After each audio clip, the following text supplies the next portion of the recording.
Hi, I'm Susan Consulting Director at Christian Adoption Consultants.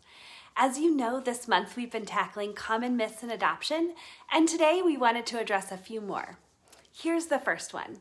We've heard the myth that all birth families fit a common stereotype, but the truth is birth families come from all walks of life and are just as unique as the hopeful adoptive families on the other side. There truly isn't a specific box that all expectant and birth families fit into.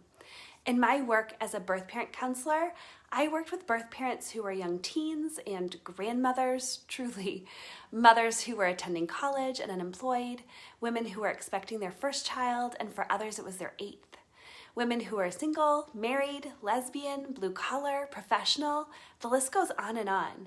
Expectant and birth families are diverse and individual, each with their own unique story.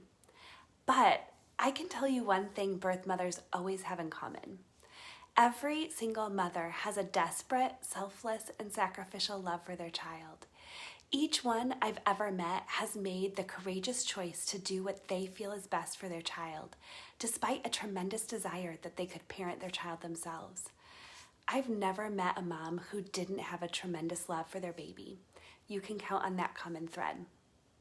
Another myth that's pretty common in adoption is that open and semi-open adoption will harm or confuse the child and allows for ambiguity in parental roles.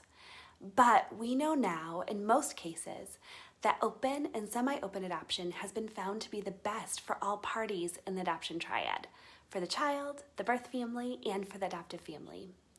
It's common that there's fear surrounding open adoption for both the adoptive family and even the birth family. But it's often based on the misunderstanding that open adoption looks like co-parenting.